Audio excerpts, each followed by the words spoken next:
Hello friends, कैसे हैं आप लोग। उम्मीद है अच्छे होंगे। तो आज है हैप्पी संडे और आज मैं कोशिश करूंगा कि काफ़ी सारे वीडियोस अपलोड कर सकूं आप लोगों के लिए। मेरे पिछले सभी वीडियोस को बहुत सारा प्यार देने के लिए धन्यवाद। और जैसा कि आप लोग जानते होंगे, जो मेरे रेगुलर सब्सक्राइबर हैं, कि कल रात मैंने एक वीडियो अपलोड किया था पावर वर्सेस टॉर्क का। और अगर आप लोगों ने वो देखा है तो अच्छी बात है, आज के और आने वाला अगला वीडियो आपको काफ़ी बेहतर समझ में आएगा। अगर आपने नहीं देखा है तो वो वीडियो ज़रूर देखें, मैंने ऊपर लिंक दिया है इन्फो में। आप उस वीडियो को ज़रूर देखें, पावर वर्सेस टॉर्क। तो आज का हमारा टॉपिक है कि आपको डीजल इंजन वाली कार लेनी चाहिए या आपको पेट्रोल इंजन वाली कार लेनी चाहिए। तो डीजल इंजन वाली कार किन लोगों के लिए सुटेबल है और पेट्रोल इंजन वाली कार किन लोगों के लिए सुटेबल है, इसका आंसर ऑलरेडी आप लोग जानते हैं कि एक जो स्ट्रेट फॉरवर्ड आंसर है कि जिसकी रनिंग ज़्यादा है भाई वो डीजल इंजन ले लो, जिसकी रनिंग कम है वो पेट्रोल इंजन ले लो। सिर्फ यही एक कारण नहीं है, ये मैं आज आपको बताने वाला हूँ कि दोनों के इंजन की टाइप में फ़र्क होता है, दोनों के रिस्पॉन्स में फ़र्क होता है। तो आप किस तरह की कार चलाना चाहते हैं उसके मुताबिक आपको अपने लिए इंजन चुनना चाहिए। तो आज मैं ये आप लोगों को प्रूव करने जा रहा हूँ कि डीजल इंजन टॉर्क में बेहतर होता है बट पावर में नहीं, और पेट्रोल इंजन टॉर्क में बेहतर नहीं होता है बट पावर में बेहतर होता है। यानी कि अगर आपकी रिक्वायरमेंट है कि आपकी कार हमेशा फुली लोडेड चलने वाली है, आप ट्रैवल्स में चलाने वाले हो, टूरिस्ट के लिए चलाने वाले हो, या आपकी फैमिली हर समय जाती है कहीं ना कहीं, या आप रेगुलर कुछ सामान आप लेके जाते हो एक जगह से दूसरी जगह तक और अपनी कार को ही आप उस पर्पज़ के लिए इस्तेमाल कर रहे हो बजाय कि किसी और लोडिंग व्हीकल के, हैवी व्हीकल के, तो यहाँ पे आपको टॉर्क की ज़्यादा ज़रूरत पड़ती है। अगर आप मार्केट से कुछ सामान रेगुलर लाते हो काफ़ी सारा और 4-5 लोग बैठ के जाते हैं, फुल फैमिली, मम्मी पापा, आगे आपकी वाइफ, बच्चे, जो भी, तो अगर 5-6 लोग आप लोग बैठ के जाते हो, 4 लोग बैठ के जाते हो, सामान भी होता है और सिटी ट्रैफिक भी आपको कवर करना पड़ता है, काफ़ी ज़्यादा भीड़ भाड़ वाला, तो आपको बेहतर टॉर्क चाहिए उस समय आपको स्पीड नहीं चाहिए, आपको एक्चुअल तुरंत रिस्पांस नहीं चाहिए, आपको हाई स्पीड नहीं चाहिए, बट आपको टॉर्क चाहिए। लेकिन अगर आप एक मिक्स्ड यूज़र हो जिसमें कि सिटी भी आती है, हाईवे भी आती है, आपको ओवरटेक्स भी करने पड़ते हैं, तो आपको टॉर्क और पावर का एक बैलेंस चाहिए। अगर आप कंप्लीटली ऑन द हाईवे, बस घर से निकले सामने हाईवे है और जहाँ ऑफिस पहुँचना है वहाँ भी हाईवे है, या जो रिलेटिव्स हैं वो भी ज़्यादातर हाईवे पे हैं, जो आपकी डेस्टिनेशंस है वो भी हाईवे पे हैं, तो उस केस में आपको लोअर रिस्पांस टाइम वाली और ज़्यादा पिकअप वाली एक कार की ज़रूरत है। उसमें टॉर्क कम भी हो तो चलेगा, वो पावर के थ्रू कवर अप हो जाएगा। तो दोस्तों, ये हैं आज के मेरे नोट्स जो मैं आप लोगों को आज बताने वाला हूँ इस वीडियो में। तो मैं ये बताना चाहता हूँ कि डीजल गाड़ियाँ टॉर्क देती हैं, पावर कम देती हैं in comparison to petrol cars, और पेट्रोल कार्स पावर ज़्यादा देती हैं, क्विक पिकअप देती हैं in comparison to diesel cars. तो आप सिर्फ ये देख के कि आपकी रनिंग ज़्यादा है तो डीजल कार ले लो, डीजल सस्ता है तो डीजल कार ले लो, या पेट्रोल वाले पिकअप ज़्यादा देते हैं, ज़्यादा पावर देती है तो पेट्रोल कार ले लो, ऐसा कुछ नहीं है। आप सबसे पहले अपनी रिक्वायरमेंट आइडेंटिफाई कीजिए, उसके बाद आपको कार चुनने में काफ़ी मदद मिलेगी। तो मुझसे जितनी हेल्प हो पा रही है मैं कर रहा हूँ, मैं आपकी कार चुनने में आपकी मदद करूँगा। तो शुरू करते हैं। तो सबसे पहले आप स्क्रीनशॉट देख रहे होंगे i10 ग्रैंड का। यहाँ पे मैंने पेट्रोल इंजन और डीजल इंजन का एक टेबल लिया है और ये स्क्रीनशॉट लिया है मैंने i10 की, सकते हो आप उसके ब्राउज़र से, मैंने उनकी वेबसाइट से उनका पीडीएफ फाइल उनकी डाउनलोड की, जो प्रोडक्ट ब्राउज़र होता है, और उससे मैंने ये स्क्रीनशॉट लिया है। और अगर आप इंजन डिस्प्लेसमेंट देखेंगे क्यूबिक कैपेसिटी सीसी में, जो थर्ड रो में है, तो 1197 सीसी इसके पेट्रोल वेरिएंट में मिल रहा है और 1186 सीसी इसके डीजल वेरिएंट में मिल रहा है। तो वो फैक्टर जो सबसे ज़्यादा लोग देखते हैं, सीसी, क्यूबिक कैपेसिटी, उस केस में देखें तो बहुत थोड़ा सा फ़र्क है डीजल और पेट्रोल वेरिएंट में, तो 1197 और 1186। तो अब इसमें मैक्सिमम पावर और मैक्सिमम टॉर्क अगर हम देखें तो हमें पावर के केस में 83 पीएस मिल रहा है 6000 आरपीएम पे पेट्रोल वेरिएंट में, और 75 पीएस मिल रहा है 4000 आरपीएम पे डीजल के केस में। पीएस एक यूनिट है जो पावर को, इंजन की पावर को नापने के लिए इस्तेमाल किया जाता है। और अगर हम आते हैं टॉर्क पे, तो टॉर्क इन्होंने दिया है केजी पर मीटर पे, तो मैं उसे कन्वर्ट करके एनएम में आपको दिखा रहा हूँ, क्योंकि ज़्यादातर गाड़ियों का टॉर्क है वो एनएम में ही स्पेसिफाइड होता है ब्राउज़र्स में, तो मैं ये बताने जा रहा हूँ। तो मैंने उसे कन्वर्ट कर दिया, मैं यहाँ पे ब्रैकेट में मैंने छोटे से अक्षरों में लिख रखा है 113.75, 113.75 एनएम। तो जो इसका पेट्रोल वेरिएंट का मैक्सिमम टॉर्क वो हमें अचीव होता है 4000 आरपीएम पे, वो है 113.75 Nm। और वहीं इसके डीजल वेरिएंट का, जिसकी कि CC wise, cubic capacity wise engine कम पावर है, तो वो हमें ज़्यादा टॉर्क दे पाता है। वो हमें दे पाता है 190.24 Nm। तो 113 वर्सेस 190, काफ़ी ज़्यादा का फ़र्क है। आप लोग समझ पा रहे होंगे, तकरीबन 1.5 गुना पावर है डीजल इंजन में। जबकि अगर आप देखें तो कॉन्फ़िगरेशन वाइज i10 का पेट्रोल इंजन 4 सिलेंडर आ रहा है और डीजल इंजन 3 सिलेंडर आ रहा है। उसके बावजूद हमें डीजल इंजन हमें ज़्यादा टॉर्क दे पा रहा है, यानी कि कार की खिंचाई की पावर, जो उसकी खींचने की क्षमता है, वो काफ़ी ज़्यादा होगी।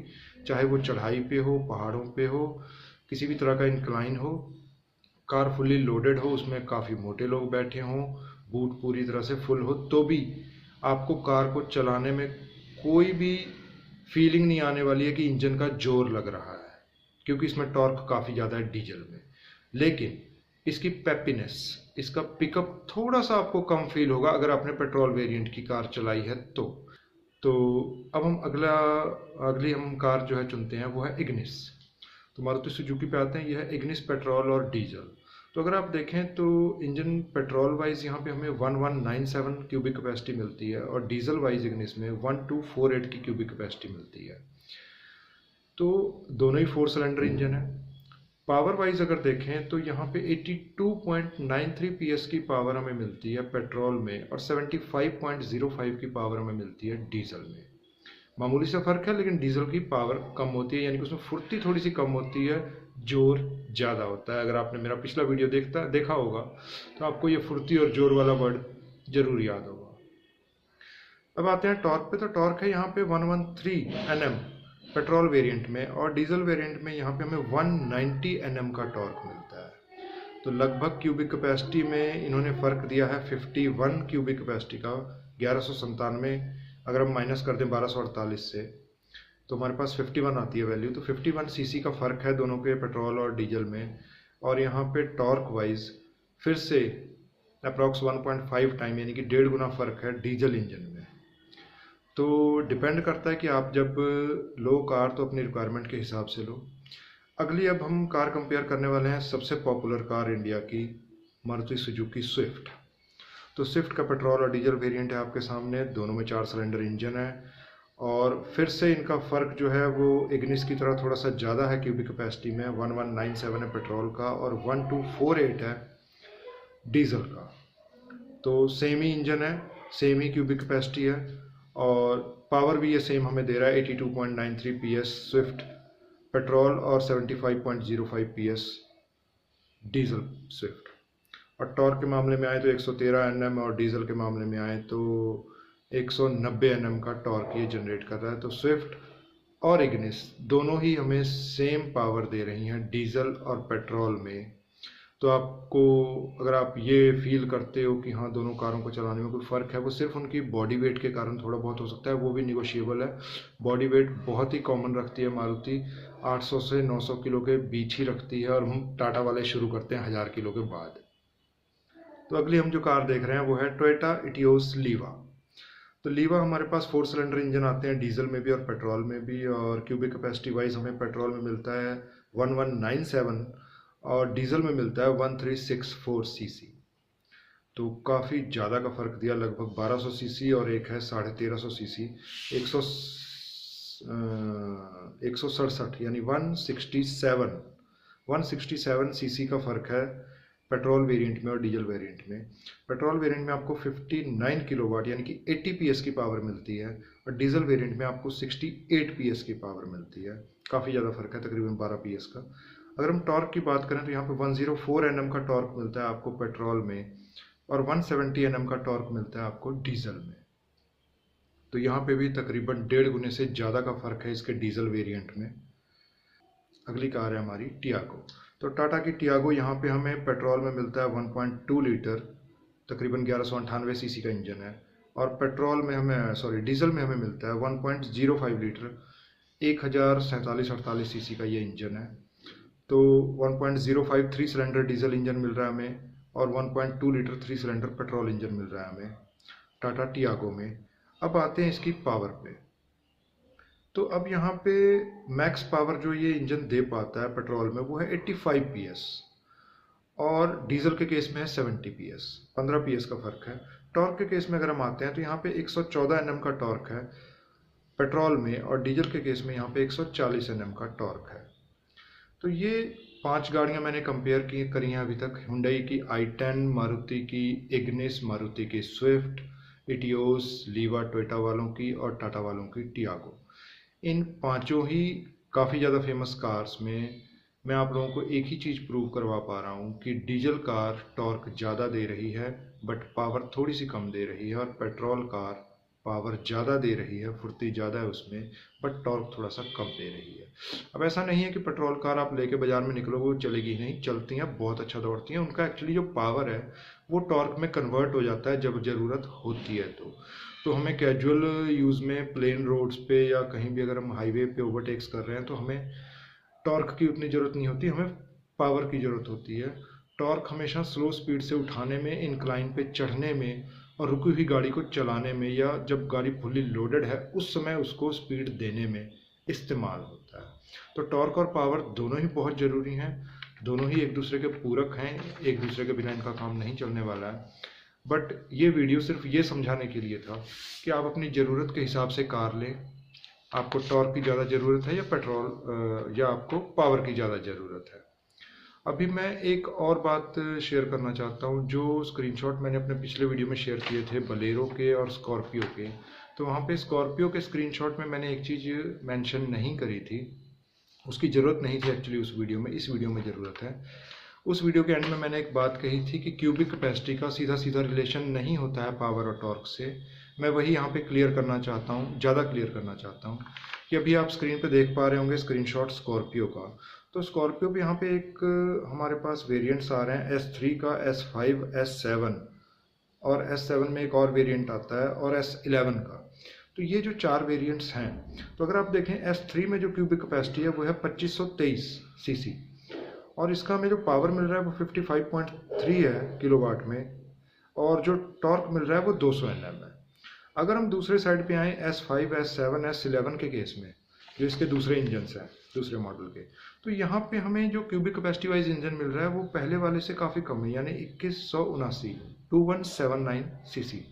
और इस केस में हमारे पास जो पावर जनरेट हो रही है वो हो रही है 85 किलोवाट, यानी पहले वाले 2500 cc वाले इंजन के मुकाबले तकरीबन 33 किलोवाट ज़्यादा। और इसके जो S7 और S11 वाले वेरिएंट हैं वो सेम क्यूबिक कैपेसिटी में आपको पावर दे रहे हैं 103 किलोवाट, काफ़ी ज़्यादा का फर्क है। और अगर हम टॉर्क की बात करें तो पहले वाले 2500 cc इंजन में वो हमें 200 Nm का टॉर्क दे रहा है, और जो 2180 cc वाला इंजन है वो हमें 280 Nm का टॉर्क दे रहा है S5 और S7 के एक वेरिएंट में, और S7 और S11 के दूसरे वेरिएंट हैं उनमें हमें 320 Nm का टॉर्क मिल रहा है सेम क्यूबिक कैपेसिटी के इंजन पे। तो ये वो फैक्ट मैं क्लियर कर रहा हूँ कि क्यूबिक कैपेसिटी ही सिर्फ मत देखिए कि आप 800 cc कार ले रहे हो, 1200 cc कार ले रहे हो, 1000 cc कार ले रहे हो, या 1600 cc कार ले रहे हो।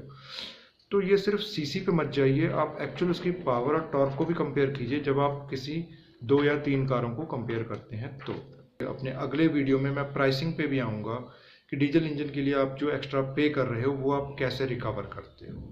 और उसके बाद मेरे कुछ वीडियोज़ आएंगे सेगमेंट वाइज कि आपको मैं 800 cc की कारों में बताऊंगा कि आपको कौन सी कार सबसे अच्छा राइडिंग एक्सपीरियंस देने वाली है, और फीचर वाइज कौन सी कार सबसे बेहतर है, और प्राइस वाइज कौन सी कार आपको सबसे ईजिली आपकी जेब में एडजस्ट हो जाएगी, आपके जेब पॉकेट के हिसाब से एडजस्ट हो जाएगी।